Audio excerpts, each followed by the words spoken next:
ஸ்ரீமதி லக்ஷ்மி நரசிம்ம பரபிரம்மனே நமக. அஸ்மத் குருப்பையோ நமக. அஸ்மத் பரகுருப்பையோ நமக. அஸ்மத் சர்வகுருப்பையோ நமக. ஸ்ரீமன் ஆதிவன் சடகோபைதீந்திர மகாதேசிகாய நமக. ஸ்ரீமதே வேதாந்த குரவே நமக. ஸ்ரீமதே ராமானுஜாய நமக. ஸ்ரீமதே பராங்குசாய நமக. ஸ்ரீமன் நாத யமுனாய நமக. ஸ்ரீ ராமஸ்ரீயாயே நமக. ஸ்ரீ புண்டரீகாட்சாய நமக. ஸ்ரீமன் நாதமுனையே நமக. ஸ்ரீமதே சடகோபாய நமக. ஸ்ரீ விஷ்ணு விக்ஷ்ணேஸ்வரனாய நமக. ஸ்ரீயை நமக. ஸ்ரீ நாராயணியை நமக. ஸ்ரீ ரங்கநாத சடகோப யதீந்திர கிருஷ்ணம் லக்ஷ்மி நரசிம்ம சடசிக் கருணைக பாத்திரம் ஸ்ரீ ரங்கவீர சடகோப யதீந்திர நிறுத்தம் ஸ்ரீ வேதாந்த தேசிக யதீந்திர மகம் பிரமத்தியே ஸ்ரீமதே ஸ்ரீமன் சடகோப ஸ்ரீ வேதாந்த தேசிக யதீந்திர மகாதேசிகாய நமக. ஸ்ரீமன் மந்திர கடாரி சம்யுக்த சமுதிரகாம் ஸ்ரீமத் வீரராக ஸ்ரீமதே பாதாரவிந்தா ஸ்ரீம் ஸ்ரீமதே வேதாந்த தேசிக காருண்ய ஸ்ரீராம் பதம் சேவே ரங்க துரிநக சமனம் நாராயணம் யோகிதம் ஸ்ரீமதே ஸ்ரீ லக்ஷ்மி நரசிம்ம திவ்ய பாதுகா சேவக ஸ்ரீமன் சடகோப ஸ்ரீ நாராயண யதீந்திர மகாதேசிகாய நமக. ஸ்ரீ வேதாந்த தேசிக யதீந்திர கடாட்சலப்தம் தைரக குணம் புதகாரண்யம் நாராயண தேதி சுருஜிக்கு பாக்ஷிகந்தம் ஸ்ரீ ரங்கநாத மதிசேகரம் ஆசிரமயாமக.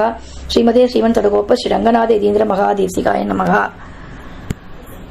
ராமானுஜதயா பாத்திரம் ஞான வைராக்கிய பூஷணம் ஸ்ரீமத் வெங்கடநாதாரியம் வந்தே வேதாந்த தேசிகம் லக்ஷ்மீநாத சமாரம்பாம் நாத யாமுனமத்யமாம் அஸ்மத் ஆச்சாரிய பர்யந்தாம் வந்தே குரு பரம்பராம் யோ நித்யம் அச்சித பதாம்பத யுக்ம ருக்ம வியாமோதஸ்தராணி திருநாய மேனே அஸ்வத் குரோர் பகவதௌஸ்ய தயைக சிந்தோஹோ ராமானுஜஸ்ய சரணௌ பிரபத்யே மாதா பிதா யுவதயஸ்தனயா விபூதிஹி சர்வம் யதேவ நியமனேன மதன்பயானாம் ஆத்யஸ்லலே குலபதேர்வகுலாபிராமம் ஸ்ரீமத் ததங்கிரி யுகலம் பிரணமாமி மூர்த்தனா பூதம் சகஸ்ர மகாத்வயப்பட்டநாத ஸ்ரீ பக்தி சேர குலசேகர யோகிவானாம் பக்திரான் திருணேனு பரகால யதீந்திர மிஸ்ராம் ஸ்ரீமத் பராங்குச முனிம் பிரணதோஸ்மி நித்வம்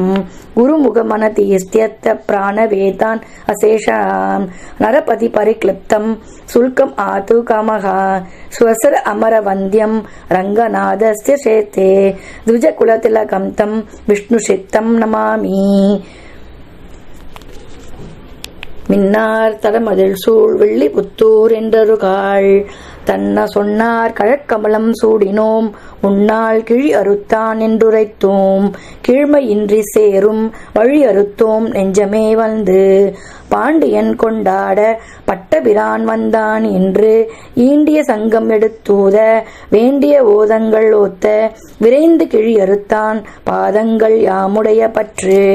ஆழ்வார் எம்பெருமான் ஆச்சாரியன் தேசிகன் திருவடிகளே சரணம். மேலாதுங்கஸ்தன கிரிதடி சுப்தம் உத்போத்ய கிருஷ்ணம் பாராத்யம் ஸ்வம் ஸ்ருதி சகசிரத் சித்தம் அத்யயா பயந்திகி ஸ்ரோஷ்டிஸ்த்யாயாம் சிரஜி நிகிலதம் யாபலாத் கிருத்ய புங்கதே கோதாஸ்யை நமஹிதம் பூய ஏவஸ்து பூயஹ. அன்னவயல் புதுவை ஆண்டாள் அரங்கற்கு பண்ணு திருப்பாவை பல்பதியம் இன்னிசையால் பாடிக் கொடுத்தாள் நற்பாமாலை பூமாலை சூடிக் கொடுத்தாலை சொல்லு சூடிக் கொடுத்த சுடர்கொடியே தொல்பாவை பாடி அருளவல்ல பல்வளையாய் நாடினி வேங்கடவர்க்கு என்ன விதி என்ற இம்மாற்றம் நான் கடவா வண்ணமே நல்கு. வணக்கம் நேயர்களே, நம்ம தனுர்மாசத்துல திருப்பாவை லௌகீக விஷயமா அர்த்தங்களை பார்த்துட்டு வந்துட்டு இருக்கோம். 25 பாசுரம் வரைக்கும் நம்ம அர்த்தங்களை பார்த்துருக்கோம். இன்னைக்கு 26வது நாள். இந்த 26வது நாள் மார்கழி நீராட தேவையான பொருட்களை அளிப்பாயாக அப்படின்னு சொல்லி கிருஷ்ணனையே அவ கேட்கிறா. கண்ணனோட பேசுறா. கண்ணன் கிட்ட என்ன கேட்கறான்னா மேளம், சங்கு, கொடி, இசைக்குழு இந்த மாதிரியான விஷயங்களை கேட்கறா. 21, 22, 23, 24, 25ன்னு கடந்த 4 பாசுரமா கண்ணனை விதவிதமா அவ எழுப்பின்னு இருந்தா. 26வது பாசுரத்தில் வந்து நோன்புக்கான பொருட்களை வந்து கண்ணன் கிட்ட கேட்குறார். இப்போ பாசுரத்தை வந்து நம்ம சேவிப்போம். மாலை மணிவண்ணா மார்கழி நீர் ஆடுவான், மேளையார் செய்வனங்கள் வேண்டுவன கேட்டலையேல், ஞாலத்தை எல்லாம் நடுங்க முருள்வன, பால் வண்ணத்து உன் பாஞ்ச சன்னியமே, போல்வண்ண சங்கங்கள் போழ்பாடுடையனவே, சாலப் பெரும்பரையே பல்லாண்டு இசைப்பாரே, கோல விளக்கே கொடியே விதானமே, ஆளிலையால் அருளேலோர் எம்பாவாய் அப்படின்றார். மாலே மணிவண்ணா மார்கழி நீராடுவான். மால் அப்படின்னா என்ன அர்த்தம்னு சொல்லி பார்த்தாக்க திருமால், அதாவது மகாவிஷ்ணு சாக்ஷாத் நாராயணன் தான். அவன் தான் அன்பின் வடிவானவன், நீலமணி ரத்தினத்தினன் உடையவன் அப்படின்ற மாதிரி மால் அப்படின்னா திருமால் அப்படின்னு வந்து அர்த்தம். மாலே மணிவண்ணா மார்கழி நீராடுவான், மேளையார் செய்வனங்கள் வேண்டுவன கேட்டலையேல், ஞாலத்தை எல்லாம் நடுங்க முரல்வன, பால் அன்ன வண்ணத்து பாஞ்ச சன்னியமே, போல்வன சங்கங்கள் போய்ப்பாடுடையனவே, சாலப் பெரும்பரையே பல்லாண்டு இசைப்பாரே, கோல விளக்கே கொடியே விதானமே, ஆளின் இலையால் அருளேலோர் எம்பாவாய். வியாமோகம் அப்படின்னா பெரும் மோகம் அப்படின்னு அர்த்தம். மேலையார் அப்படின்னா முன்னோர் அப்படின்னு அர்த்தம். முரல் அப்படின்னா ஒளி அப்படின்னு அர்த்தம். கோலம் அப்படின்னா அழகு அப்படின்னு அர்த்தம். விதானம் அப்படின்னா மேற்கூரை அப்படின்ற ஒரு அர்த்தம். அதாவது சில வார்த்தைகளாக பார்க்கும்போது அந்த வார்த்தைக்கான பொருள் அது வந்து சென்டென்ஸோட சேர்ந்து போகும்போது, அந்த சென்டென்ஸோட வரும்போது அதனுடைய பொருள் வந்து வேறுபடும். ஸோ அந்த மாதிரி தான் இந்த திருப்பாவை வந்து நம்ம இயல் இசை நாடகம், இசை வடிவமா, நாடக வடிவமா, கட்டுரை வடிவமா, அப்புறம் மாதிரி வெண்பா வடிவமா, எதுகை முகனையா, இந்த மாதிரி தமிழ் இலக்கணம், தமிழ் இலக்கியம் அப்படின்னு சொல்றத ஃபுல்லாக அந்த இதை வந்து மொத்தமுமா அப்படியே இந்த திருப்பாவையில் வந்து நம்ம வந்து பார்க்கலாம். அதனால தான் இந்த மாதிரியான சொற்களுக்கான விளக்கங்களும் நமக்கு வந்து தேவைப்படுறது அப்படின்றத நான் உங்களுக்கு வந்து சொல்லிக்கிறேன். இந்த திருப்பாவையை வந்து சேவிச்சோம். இந்த பாசுரம் 26 வந்து நம்ம சேவிச்சோம். இந்த 26வது பாசுரத்துக்கு வந்து மாலை மணிவண்ணா அன்பின் வடிவானவனே, நீலமணி ரத்தினமே, முன்னோர்களால் காலம் காலமாக மேற்கோள் கொள்ளப்பட்ட மார்கழி நோன்பு நீராட்டத்திற்கு பொருள்கள் வேண்டி வந்திருக்கோம். இது வந்து இன்னைக்கு வந்து நாங்கள் வந்து மார்கழி மாசத்துல, தண்டூர் மாசத்துல நோன்பு எடுத்துட்டு வரல. இது வழி வழியாக காலங்காலமாக காட்டி வைக்கப்பட்டது தான். ஸோ அதனால தான் நாங்கள் வந்து மார்கழி நீராட வந்திருக்கோம். நீ காது கொடுத்து கேட்குறியா? நாங்கள் சொல்கிறது எல்லாத்தையும் கேட்குறியா இல்லையா? பூமி எல்லாம் நடுங்க ஒலிக்கும் பாலின் வெண்மையுடைய பாஞ்ச சன்னியம் போன்ற சங்குகளும், சங்கங்கள் வந்து ஊதினா அப்படி ஒரு சவுண்டு வரும் இல்லையா? அதுவும் அந்த பாஞ்ச சன்னியம் அப்படின்றது எப்படி இருக்கும்னா வெள்ளை வெள்ளைன்னு இருக்கும், வெண்மையுடையதாக இருக்கும். அந்த சங்கோடைய ஒளி வந்து உனக்கு கேட்கலையா? பெரிய உருவமுடைய பேராசையாக எழுப்பும் மிக பெரும் பாறை வாத்தியங்கள், பல்லாண்டு பாடி இசைப்பவர்கள், அழகிய மங்கள தீபங்களும் கொடிகளும் மேற்கூரைகளும் சிலைகளும் ஆகியவற்றினை எங்களுக்கு தந்தருள வேண்டும் அப்படின்னு வந்து கண்ணனை வந்து வேண்டிக்கிறார். எங்களுக்கு நோன்பு நோக்கிறதுக்கு நாங்கள் எல்லாரும் சேர்ந்து வந்திருக்கோம், எங்களுக்கு இதெல்லாம் வேணும், இதெல்லாம் ஏற்பாடு பண்ணி கொடு, பாஞ்ச சன்னியத்தை ஏற்பாடு பண்ணி கொடு, வாத்தியங்களை வந்து ஏற்பாடு பண்ணி கொடு, பல்லாண்டு பாடி இசைப்பவர்களுக்கான மேல தாலியங்கள் வந்து ஏற்பாடு பண்ணி கொடு, மங்கள தீபங்களை வந்து ஏற்பாடு பண்ணி கொடு, புஷ்பத்தை ஏற்பாடு பண்ணி கொடு. இப்படி அந்த நோன்புக்கு அந்த பஜனைக்கு என்னென்னலாம் வேண்டுமோ அதெல்லாம் வேண்டி இந்த 26வது பாசுரத்துல வந்து கோதை வந்து கேட்கிறா கண்ணன் கிட்ட.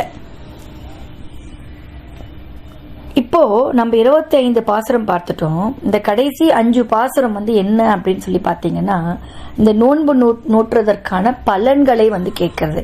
அதாவது 26வது பாசுரத்திலேயே வந்து கேட்கறது அப்படின்றது வந்து ஆரம்பிச்சிட்டா.